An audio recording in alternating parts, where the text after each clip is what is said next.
Bismillahirrahmanirrahim. Assalamualaikum warahmatullahi wabarakatuh. Alhamdulillah, assalatu wassalamu ala rasulillah wa ala alihi wa sahbihi wa man wala wa la hawla wa la quwata illa billah. Amma ba'd. Wa qala alaihi salatu wassalam kama jaa fi sahihi Muslim, man kharaja min baitihi li talabil ilmi fahuwa fi sabilillah hatta yarji. Bapak Ibu sekalian yang dirahmati Allah, alhamdulillah pada malam hari ini untuk kesekian kali dengan izin dan karunia Allah kita bisa kembali bermuajahah mempelajari ayat-ayat Allah dan sunnah Rasul sallallahu alaihi wasallam. Khususnya kita akan membahas tentang tiga momen penting bagi umat Islam. Yang pertama, Isra Mi'raj dan juga pelajaran di balik peristiwa tersebut. Walaupun menurut kalender yang biasa diyakini ya oleh umat Islam Indonesia 27 Rajab, yaitu sudah lewat ya. Namun bukan hal yang salah kalau kita mempelajari, menggali bagaimana Isra Mi'raj, kisahnya beserta hikmahnya. Kemudian yang kedua yaitu tentang bulan Sya'ban, karena mau nggak mau kita tidak melewati keistimewaan yang juga ada pada bulan Sya'ban yang tidak lama lagi akan kita masuki. Yang ketiga tentang Ramadan, dan semoga waktunya cukup untuk bisa mengcover seluruh tema ini. Bapak Ibu sekalian, untuk pendahuluan kita lihat di dalam surat Yusuf ayat 111. Allah Azza wa Jalla berfirman, laqad kana fi qasasihim ibratul liulil albab. Pada kisah-kisah mereka terdapat pelajaran bagi orang-orang yang berakal. Ayat ini membicarakan kisah Nabi Yusuf beserta istri Al-Aziz. Al-Aziz, istrinya di Indonesia dikenal dengan nama Zulaikha. Ya. Di dalam tafsir Ibnu Katsir juga dikatakan Zulaikha. Di dalam tafsir Imam Ibnu Jarir juga dinamakan Zulaikha. Namun di dalam Quran tidak disebut siapa nama aslinya, hanya disebut Imro'atul Aziz, istrinya Aziz. Atau kalau bahasa orang Taman Puspa, Bu Aziz. Ya. Dan ayat yang mulia ini menunjukkan salah satu metode untuk mempelajari atau mendapatkan hikmah atau pelajaran atau hukum boleh diambil dari kisah-kisah umat terdahulu. Bahkan walaupun mereka bisa jadi dari non-muslim, sebagaimana hadis Imam Bukhari, hadithu anhum wala haraj, kisahkanlah dari mereka. Maksudnya mereka di sini adalah Bani Israel, wala haraj, tidak ada masalah kata Rasul. Dan cukup banyak kisah-kisah Bani Israel yang juga direkam ulang oleh Rasulullah dan disampaikan ke kita. Mungkin jamaah pernah dengar kisah yang terkenal, ini pernah saya sampaikan juga di sini, tentang seseorang yang membunuh 99 orang itu. Ya, ini kan kejadiannya di masa Bani Israel, dan Rasul sendiri yang menceritakan, dan Nabi mengatakan hadithu anhum wala haraj, kisahkanlah dari mereka, tidak apa-apa kata Rasul. Maka berkisah ini menjadi salah satu metode dalam berdakwah. Oleh karenanya di sebagian anak-anak muda kita ada yang mungkin mereka concernnya terhadap dunia anak-anak itu storytelling. Ya, mereka bercerita tentang para nabi, tentang para ulama, bahkan mungkin juga kisah-kisah fabel yang memiliki pelajaran. Itu bagian dari membentuk karakter dan pendidikan anak-anak kita. Yang kedua, kita ambil dari hadis. Tadi dari dustur ilahi, yaitu Al-Quran. Dustur nabawi, hadis Nabi SAW. Rasulullah alaihi salatu wasallam bersabda, "Ballighu anni walau ayah." Sampaikan dariku walaupun satu ayat. Dalam syarah Sunan At-Tirmidzi yaitu Imam Abdurrahman Al-Mubarakfuri, beliau mengatakan maksud dari balighu anni walau ayah, sampaikan dariku walaupun satu ayat, maksudnya pertama, ayat di sini maknanya Al-Quran, makna umum ayat. Kalau dengar kata ayat pasti kepikirannya Al-Quran, kan begitu. Namun ini juga bisa bermakna hadis, karena kata-kata anni, dariku, dari Rasulullah, yang keluar dari mulut Rasulullah apa? Hadis. Nah, ini juga bisa maksud dari walau ayah. Ini kata Syekh Abdurrahman Al-Mubarakfuri. Artinya Bapak Ibu, walaupun kita belum menjadi orang yang expert misalnya dalam ilmu Al-Quran atau ilmu hadis, namun kita faham 1-2 titik dari ilmu Quran dan ilmu hadis, dan kita bisa menyampaikan ke orang lain, paling tidak orang terdekat dulu, anak, istri, suami, maka itu juga tidak ada masalah walaupun kita bukan ulama, karena menyampaikan kebaikan bukan hal yang elitis milik ulama saja. Dia milik siapapun, selama kita faham, sejauh yang kita fahami, itulah yang kita sampaikan. Di luar atau yang tidak kita fahami, maka kita pun tidak menyentuhnya. Biarlah itu urusan orang-orang yang faham. Nah, ini saya sebut tadi, wahadithu an bani Israel wala haraj, dan ceritakanlah dari Bani Israel wala haraj, tidak ada masalah. Wa man kadzdzaba alayya muta'ammidan falyatabawa maq'adahu minan nar. Dan siapa yang sengaja, muta'ammidan, sengaja berdusta atas namaku, maka disediakan kursi baginya di neraka. Maksudnya gimana? Yaitu berbohong, memfitnah Rasulullah sallallahu alaihi wasallam, yaitu dengan menciptakan atau membuat atau menyebarkan hadis-hadis palsu yang dia tahu itu palsu, tapi dia berani mengatakan Rasul bersabda, padahal bukan. Dan ini cukup banyak, termasuk di Indonesia. Ya, contoh waktu di masa-masa pandemi itu sempat di-share flyer-flyer yang bertuliskan ya bahwasanya wudu bisa menghilangkan atau mengobati virus COVID. Dalam kurung hadis riwayat, nggak ada yang kayak begitu. Tapi kok muncul aja begitu ketika di masa COVID yang lalu. Entah ini siapa yang bikin, ya kita khawatir akan nasib si pembuatnya terhadap hadis ini. Karena jelas Rasul katakan, man kadzdzaba alayya muta'ammidan falyatabawa maq'adahu minan nar.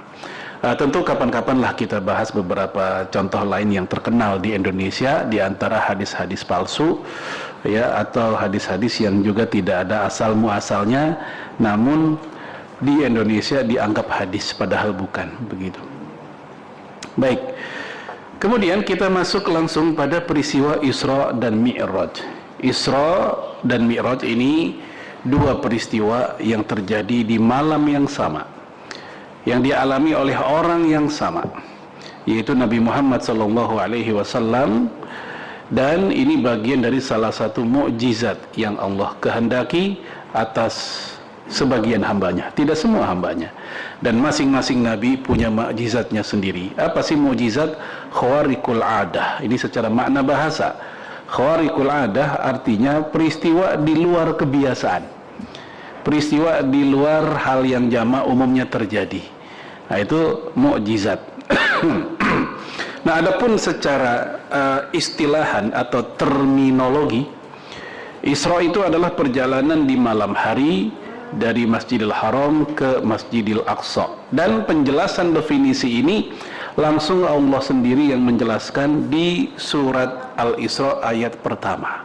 Saking luar biasanya peristiwa ini sampai menjadi nama surat tersendiri, Al-Isra. Kita lihat ayatnya di depan, subhanalladzi asra bi'abdihi, maha suci Allah yang telah memperjalankan hambanya. Kapan? Lailan. Jadi Allah tidak mengatakan lailatin, ya, atau lailatan, tapi lailan. Apa nih perbedaannya? Para mufassir baik dulu dan sekarang mengatakan peristiwa Isra dan Mi'raj itu tidak membutuhkan waktu sepanjang malam. tidak membutuhkan waktu sepanjang malam, tapi hanya potongan dari sepanjang malam tersebut. Ini menunjukkan mukjizat ini semakin bertambah-tambah, tidak perlu untuk memakan waktu sepanjang malam. Ini hikmah di balik kalimat lailan atau kata lailan.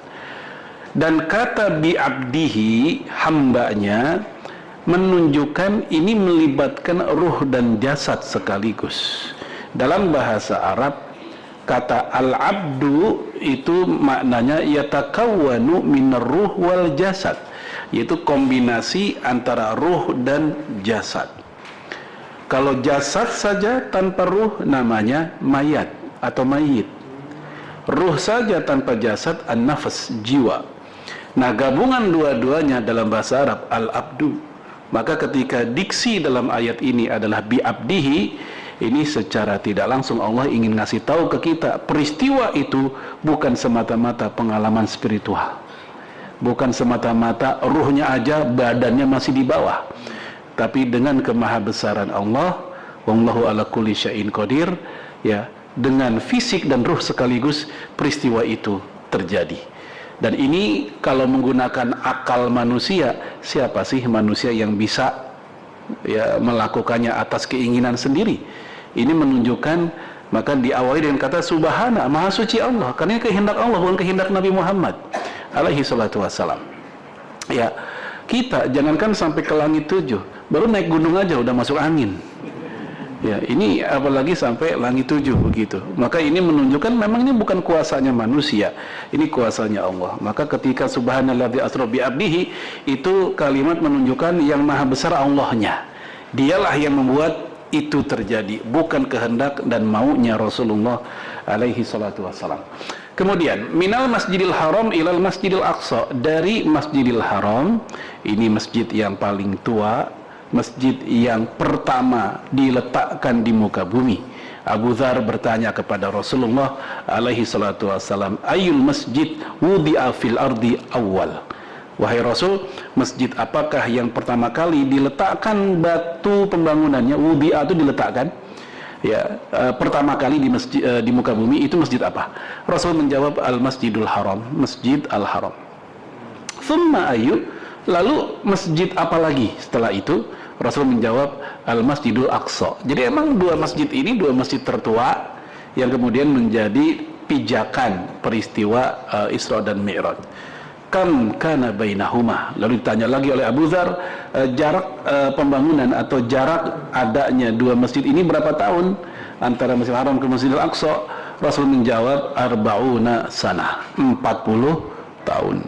Tapi jangan lupa jamaah sekalian, itu dulu belum menjadi masjid yang utuh kayak gini, belum.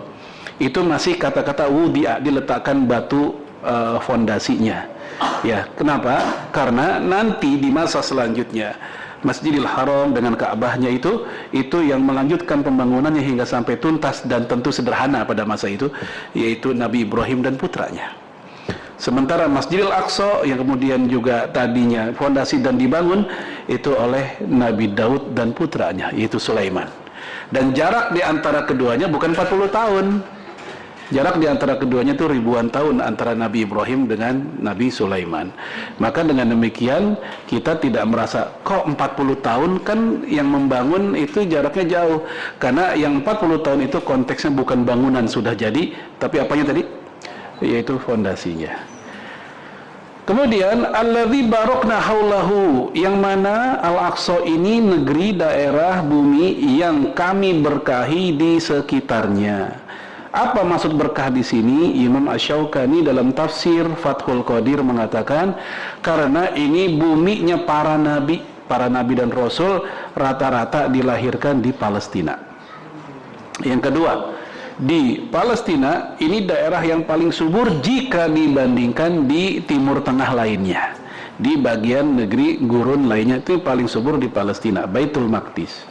Kemudian di sini pula lahirnya para ulama dan para pahlawan Islam.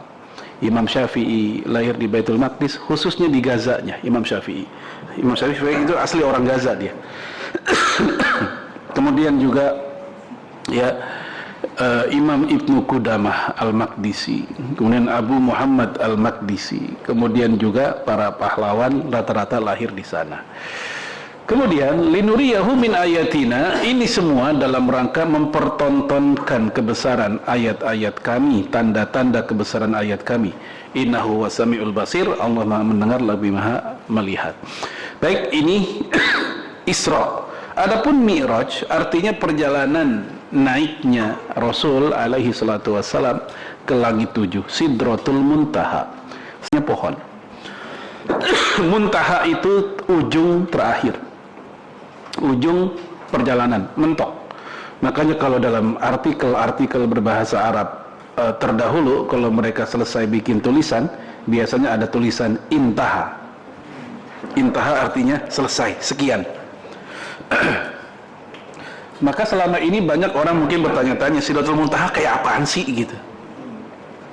Sidratul Muntaha itu adalah pohon yang berada di terakhir lapisan langit itu, pohon. Ya, kayak apa pohonnya kita nggak ada deskripsi, karena Quran dan hadis juga tidak menceritakan deskripsi seperti apa daunnya atau nggak ceritain. Hanya diceritakan bahwa di Sidratul Muntaha itu ditutupi, dilapisi oleh warna-warna yang mengagumkan. Rasul tidak tahu itu warna itu munculnya gimana, tapi dalam pandangan Rasulullah itu kelihatan warna-warninya. Nanti kita lihat beberapa hadisnya. Kisah tentang Mi'raj itu diabadikan di dalam surat An-Najm. Kita lihat di situ, walaqad ra'ahu nazlatan ukhra inda sidratil muntaha. Dan saat itu Rasul melihat Jibril untuk kedua kalinya dalam wujud asli, yaitu pertemuan itu terjadinya di Sidratul Muntaha. Kemudian dalam hadis, "Tsumma intalaqa bi hatta intaha bi ila sidratil muntaha wa ghasyiyaha alwanidiyah." Ya, lalu malaikat Jibril membawaku untuk menuju Sidratul Muntaha, dan ketika sampai di Sidratul Muntaha, aku melihat Sidratul Muntaha ditutupi oleh warna-warni la adri mahi, yang mana aku nggak tahu itu tutupan warna-warni itu apanya Sidratul Muntaha, begitu. Karena memang ini masalah gaib. Thumma udkhiltul jannah, lalu aku pun dimasukkan ke dalam surga, diunjukin dalamnya surga kayak apa. Fa idza fiha jabayilul lu'lu'. Nah, aku lihat bahwa di surga itu ya ditutupi kubah-kubah yang terbuat dari, dilapisi dari lu'lu' permata. Wa idza turabuha almis, dan juga turabnya, turab itu pasir, tanahnya itu juga terbuat dari minyak kasturi. Hadis Bukhari. Ini hadisnya panjang banget, cuman ini saya kutip bagian ini saja sesuai kebutuhan pembahasan kita. Ya jamaah sekalian, azanallahu wa iyyakum, ini untuk dari hadis dan juga untuk kisah Mi'rajnya yang menunjukkan keberadaannya tidak bisa dipisahkan dengan Isra, karena satu paket peristiwa di malam yang sama, di satu penggalan malam. Nah jamaah sekalian, azanallahu wa iyyakum, kalau Allah mampu membuat yang tidak ada menjadi ada, kemudian yang ada pun menjadi tiada, yang berantakan menjadi tertata dan rapi, kebalikannya yang sudah rapi menjadi hancur lebur. Atau misalnya kisah Nabi Uzair yang tidur 100 tahun beserta keledainya, yang sudah menjadi tulang belulang, kemudian dia pun juga sudah menjadi tulang belulang, lalu Allah jadikan lagi seperti manusia biasa, dan keledainya pun jadi keledai lagi. Itu Allah abadikan dalam surat Al-Baqarah 259, ntar dicek kisah itu. Jadi untuk yang seperti itu aja mudah bagi Allah untuk mengadakannya, menciptakannya, maka apalagi kisah tentang Isra Mi'raj, itu lebih mudah lagi. Walaupun sebagian pakar, misal sebagian fisikawan, mencoba untuk merasionalisasikan peristiwa Isra dan Mi'raj, tetap bagi seorang mukmin, jangan lupa selain kita punya akal, kita juga punya iman. Bagi orang berakal, silahkan cari hikmah-hikmahnya berdasarkan akal. Oh ternyata cahaya itu kecepatannya ya 300.000 km. Nah sementara keberangkatan pakai buraq. Buraq itu dari kata barkun yang artinya kilat, cahaya. Maka sangat logis, bisa saja. Itu kalau pakai logika, silakan. Tapi jangan lupa, kita bukan hanya orang berakal, kita juga orang beriman. Dimana keimanan kita, seandainya apapun akal aja nggak masuk, tapi karena iman, maka iman kita mengatakan samina wa ata'na. Ya, maka jangan sampai alat ukurnya akal dulu.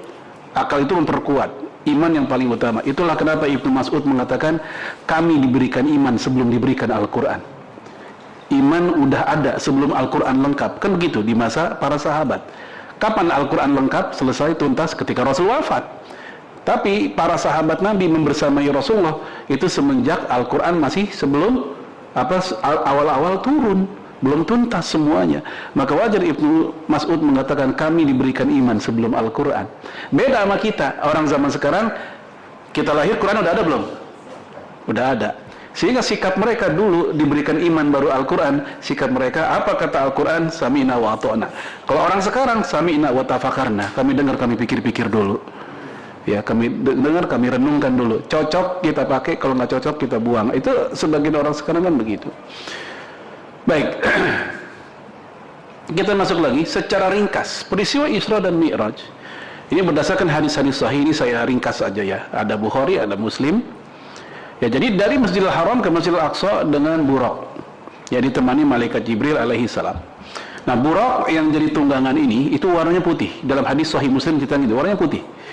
Dia lebih besar dari bigol. Bigol itu perkawinan antara keledai dengan kuda. Ya, lebih besar dari bigol, tapi lebih kecil dari keledai.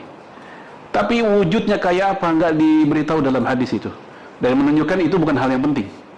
Ya, ini berbeda dengan ilustrasi sebagian masyarakat di Indonesia yang buruk digambarkan kuda bersayap. Pernah lihat gambarnya nggak? Ya kan, bahkan zaman dulu kan dijual-jual tuh gambarnya kan. Kuda bersayap, mukanya pala perempuan lagi kan gitu. Nah, ini nggak tahu gimana ceritanya seperti itu. Ini mitos aja di Indonesia. Adapun di hadis Nabi tidak ada pendetilan hingga sampai seperti itu. Ya, kemudian di Al-Aqsa, malaikat Jibril mempersilahkan Rasulullah alaihi salatu wassalam memimpin sholat berjamaah dengan para nabi lainnya. Hadis Bukhari dan Muslim. Ini menunjukkan kisah ini dengan mengendarai, ketemu para nabi yang lain. Ya, maka ini peristiwa bukan hanya ruh tapi juga fisik. Ya, karena ada istilah wa arkabu, aku mengendarai. Ya, wa dhahaba ila Baitul Maqdis, aku pergi atau dia pergi menuju Baitul Maqdis. Ini aktivitas menunjukkan fisik. Ya, bukan semata-mata seperti orang yang sedang mimpi, tidak. Kemudian lalu ke langit mengendarai buraq dan ditemani Jibril ke Sidratul Muntaha di langit 7. Nah, di setiap langit beliau bertemu dengan para nabi. Langit pertama ketemu Nabi Adam, langit kedua ketemu Nabi Isa dan Nabi Yahya, langit ketiga ketemu Nabi Yusuf, keempat ketemu Nabi Idris, kelima ketemu Nabi Harun, keenam Nabi Musa, kemudian ketujuh ketemu Nabi Ibrahim alaihi salam. Ya. Nah, ini ada yang salah ketik kayaknya, bukan Nabi Musa nih. Nabi Musa ketemu di kasus yang lain. Ini maksudnya Nabi Isa nih. Ya, Nabi Isa di langit ketujuhnya. Ya, ini ada yang salah. Taib. Nah, nanti Nabi Musa ketemu dalam peristiwa yang sama di momen yang lain. Apa? Momen ketika diperintahkan sholat. Tuh 50 kali sholatnya. Lalu oleh Nabi Musa, baru ketemu Nabi Musa tuh, bahwa kalau 50 kali umatmu nggak akan mampu. Lah kita 5 kali aja masih banyak yang bolong-bolong. Coba ibu-ibu lihat kalau lagi sholat Jumat bapak orang laki di luar masih banyak nggak yang masih seliweran?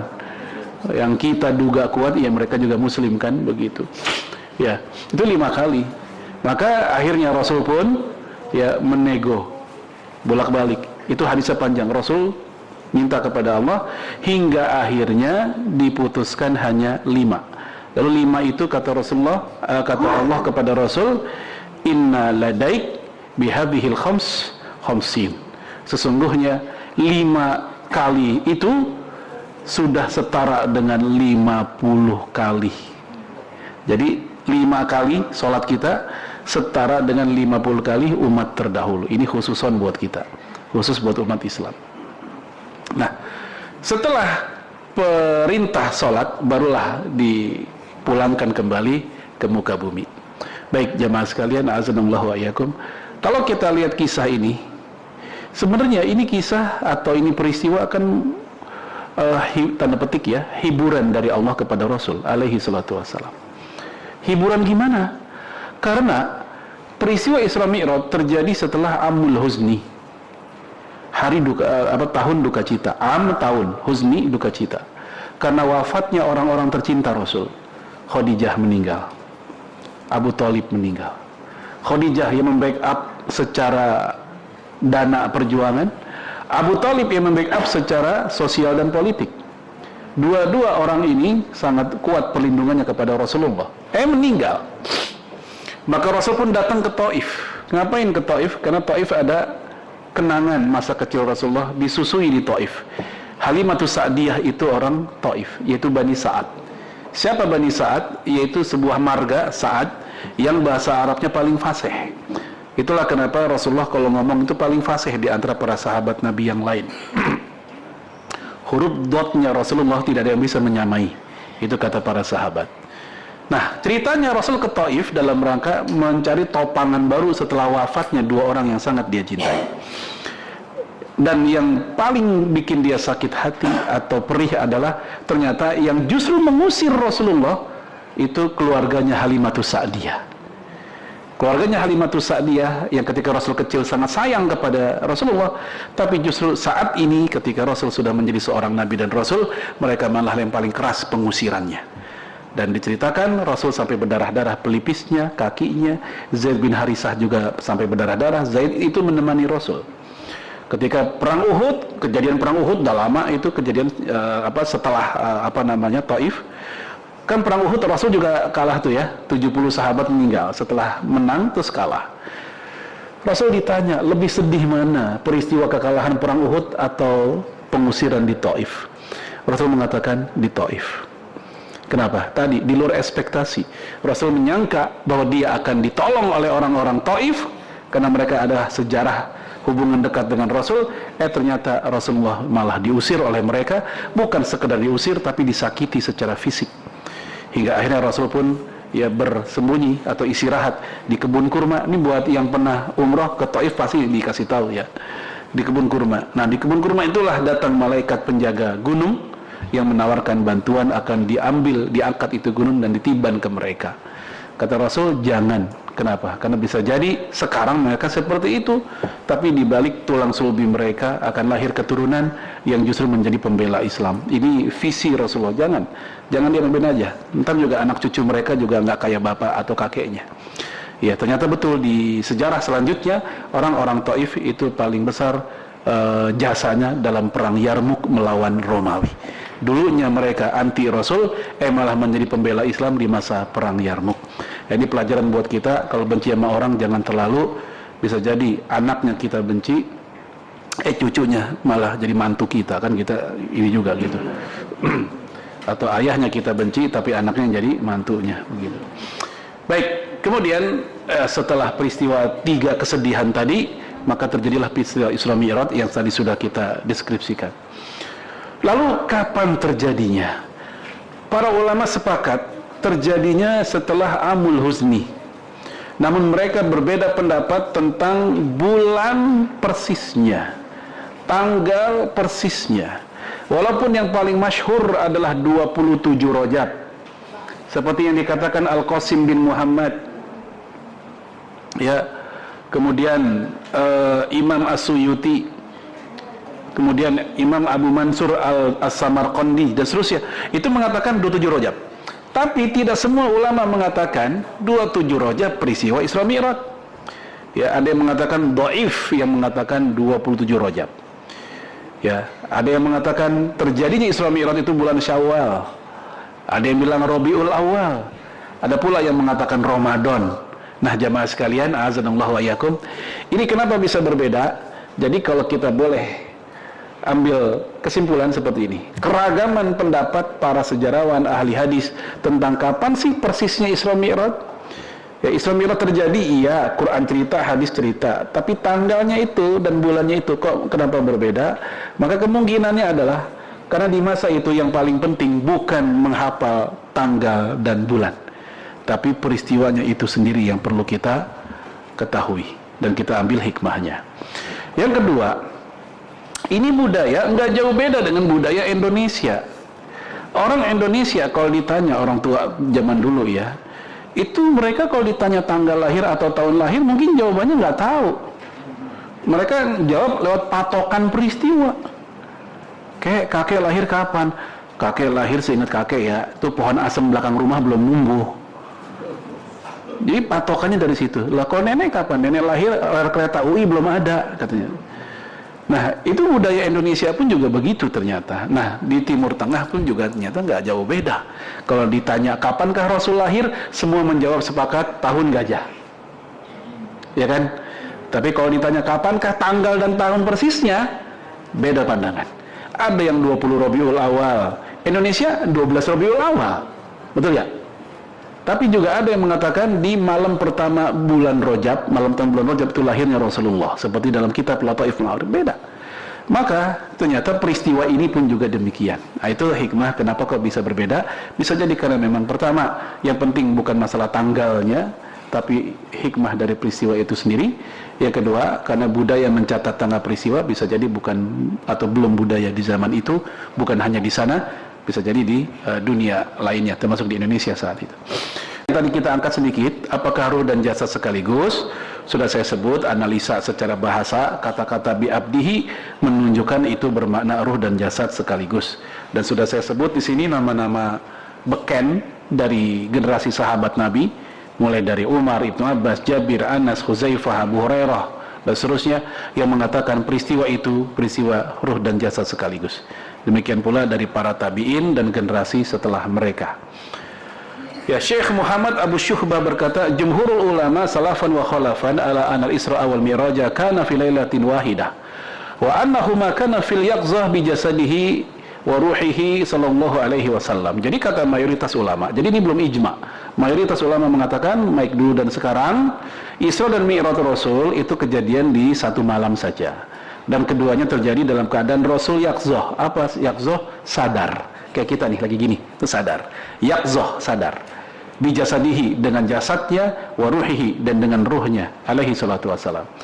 Wa hadha huwa alladhi yadullu alaihi qauluhu ta'ala fi muftatahi suratil Isra bi'abdihi. Nah, ini didalilkan berdasarkan firman Allah di pembukaan surat Al-Isra, yaitu kata bi'abdihi yang barusan sudah kita bahas. Id laisa dzalik ila ruh wal jasad, karena kata al-abdu enggak lain enggak bukan adalah ruh dan jasad sekaligus. Wa qad tawaradat an dzalik al-akhbar as-sahihah al-mutakatsirah. Hadisnya tentang masalah itu sangat banyak dan mutawatir. Apa mutawatir? Mutawatir adalah berita yang pasti sahih karena diberitakan oleh orang banyak dari zaman ke zaman, yang enggak mungkin segitu banyaknya orang sepakat buat bohong rame-rame. Itu enggak mungkin. Itu namanya mutawatir, ya. Karena berita tentang Isra dan Mi'raj ini berita yang sangat mutawatir, maka nggak mungkin dari zaman ke zaman orang sepakat untuk berdusta bersama-sama. Kemudian wa nusus ala zawahiriha man lam yakun dalil ala sarfiha an zahiriha, dan juga dalil-dalil difahami berdasarkan teksnya selama tidak ada dalil lain yang memalingkan dari teksnya itu. Nah, belum ada ayat atau hadis yang mencoba mengubah makna bi'abdihi ini dengan makna ruh saja. Nggak ada. Karena nggak ada, maka tetap ke makna asli. Bi'abdihi itu ya ruh dan jasa sekaligus. Ya. Baik, terus gimana dong kalau ada kawan kita, saudara kita, atau mungkin ustadz juga yang mengatakan Isra Mi'raj itu kejadiannya mah ruh saja, badan Rasul masih di kamar. Misal begitu nih. Nah, kepada orang kayak begini, jamaah sekalian, para ulama kita memberikan nasihat tidak boleh dikafirkan, tidak boleh. Kenapa? Karena ba'dus salaf, sebagian ulama salaf, ada yang punya pendapat seperti itu juga. Namun, walakin mukhti, dia salah. Pendapat yang salah. Namun salah belum tentu dosa. Jangan lupa tuh. Antara dosa sama salah itu tidak selalu identik. Dosa udah pasti salah. Tapi salah belum tentu dosa. Apalagi dalam ranah debatable seperti ini yang sebenarnya bukan kategori usuluddin. Ini bukan hal yang bisa membuat seseorang keluar dari Islam. Ketika ada orang mengatakan, saya yakin Isra Mi'raj terjadi, tapi saya yakin peristiwa itu hanya ruh saja tanpa jasad. Orang kayak gini nggak boleh dikatakan kafir. Dia masih muslim, karena sebagian ulama salaf ada yang berpendapat kayak begitu.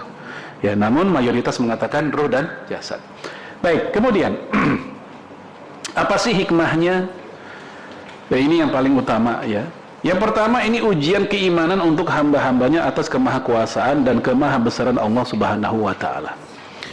Orang zaman itu diuji dengan peristiwa Isra dan Mi'raj. orang zaman ini, zaman kita, diuji dengan ujian yang lebih beragam lagi.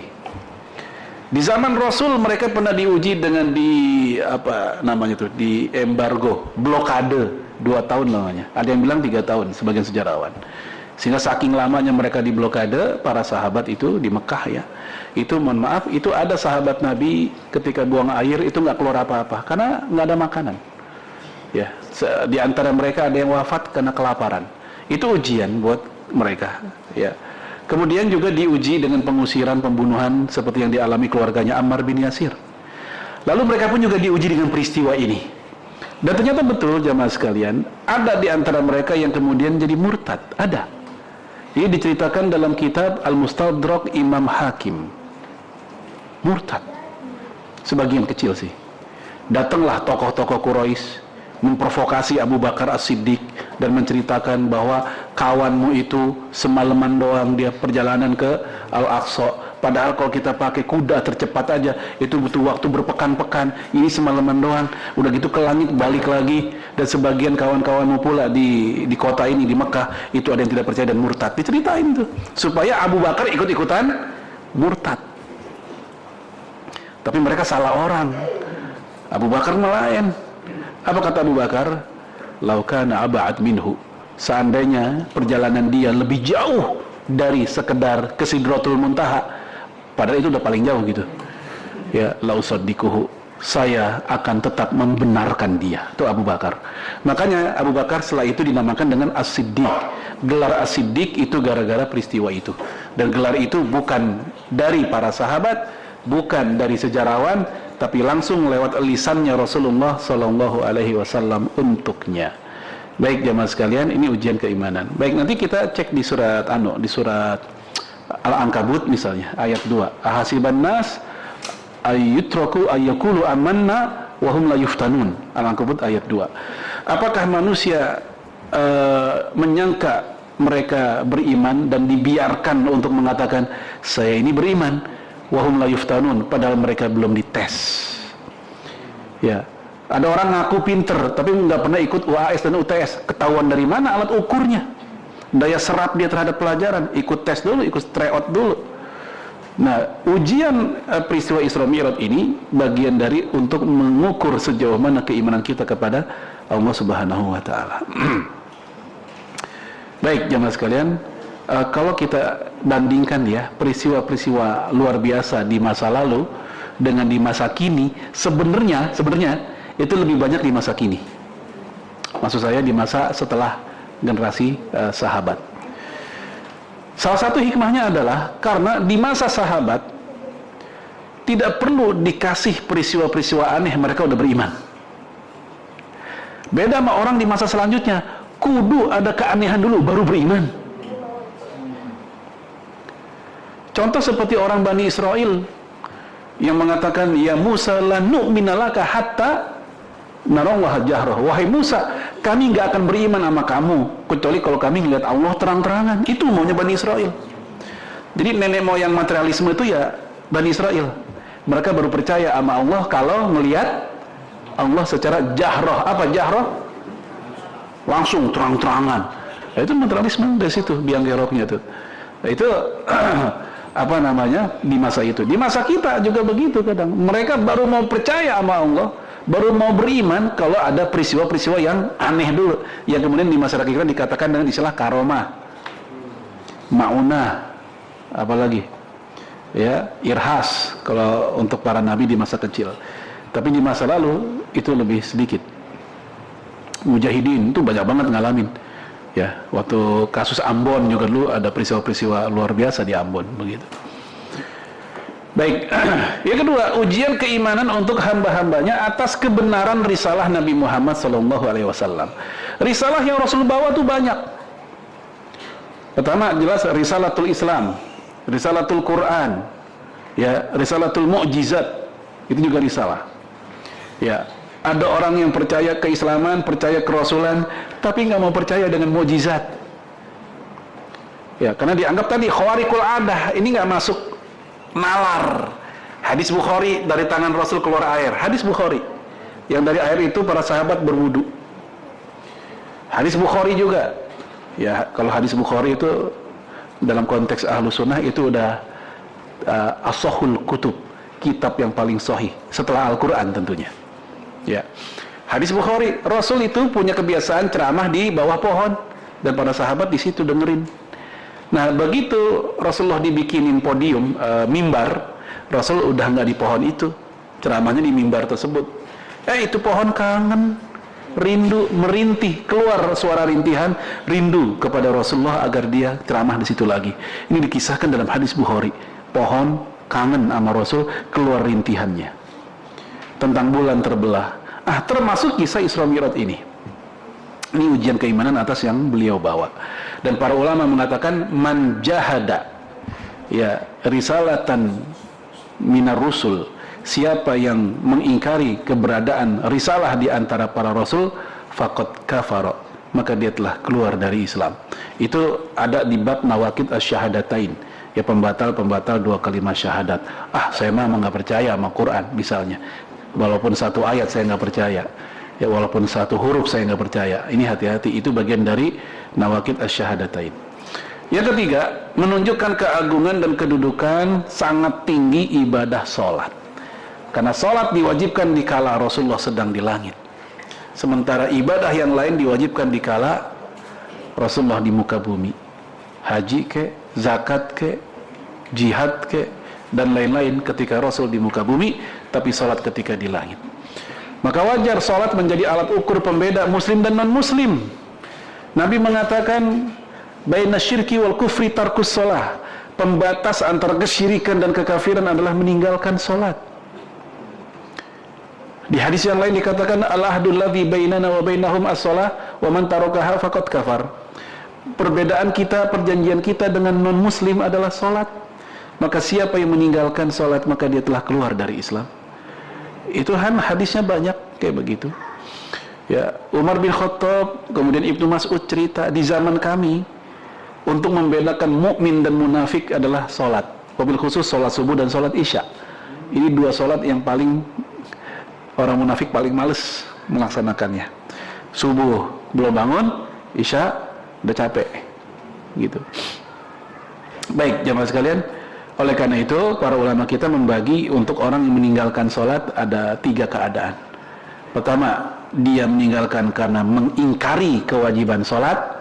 Ingat ya, mengingkari kewajiban sholat. Untuk yang jenis kayak gini, ini telah teranulir keislamannya. Ya, lain tuh. Bang, kok nggak sholat? Emang sholat wajib? Nah, ini mengingkari nih. Ya wajib lah bang, zaman dulu kali, sekarang udah kagak.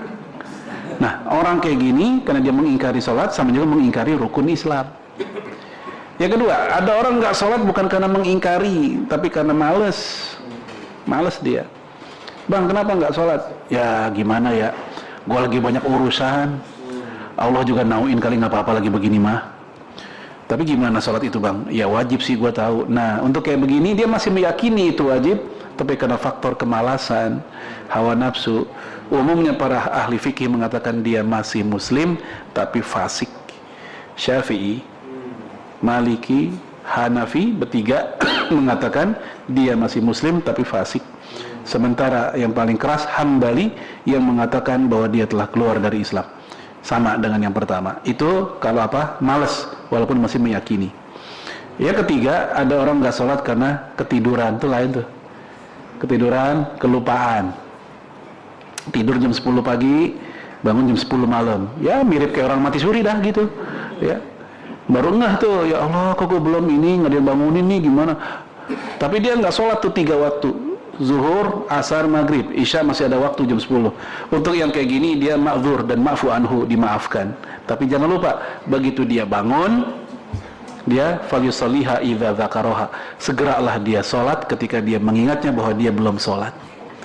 Jadi nggak usah nunggu-nunggu untuk zuhur, nunggu waktu zuhur besok, asar nunggu asar besok, enggak. Tapi segera dia sholat saat itu, 3 waktu itu sesuai urutan, zuhur dulu, asar baru maghrib, baru isya. Ya, walaupun saat itu udah waktu isya, lakukan sesuai urutan. Dan Rasul pernah mengalami ketiduran ketika asar, subuh. Dan Rasul baru bangun ketika matahari sudah meninggi, seperti yang dikisahkan dalam hadis Imam Bukhari. Ya, Rasul juga pernah kelupaan, pernah saking sibuknya perang Khandaq. Yang ingat pertama kali adalah Umar bin Khattab. Kata Umar, sekarang udah malam, tapi kita belum sholat asar. Dilaporin ke Rasul, kata Rasul, aku pun juga belum sholat asar. Ya kan lagi perang saat itu. Maka mereka pun akhirnya sholat asar di waktu Isya, di waktu Maghrib. Baik, yang terakhir menunjukkan keistimewaan Masjidil Haram dan Masjid Nabawi. Kita tahu kedua-duanya menjadi kiblat umat Islam. Al-Aqsa jadi kiblat umat Islam berapa bulan? 16 sampai 17 bulan. Kemudian ditahwil, dialihkan ke Masjid Al-Haram. Dan dua masjid ini di antara masjid yang disuruh untuk apa? Untuk kita kunjungi. La tushaddur rihal illa ila salasati masajid. Ya janganlah kalian punya ambisi kuat ingin melakukan perjalanan rihlah kecuali ketiga masjid. Apa tiga masjid itu? Pertama Masjidil Haram, kedua Masjidil Rasul. Masjidil Rasul itu Masjid Nabawi di Madinah. Yang ketiga Masjidil Aqsa. Ya. Jadi di situ nggak ada tuh Masjid Kubah Mas, Masjid At-Tahir tuh nggak ada. Ya, artinya tiga itu doang. Ya boleh-boleh aja, tapi kalau untuk sampai syaddur rihal itu artinya ambisi banget gitu. Itu jangan sampai kecuali ketiga masjid itu.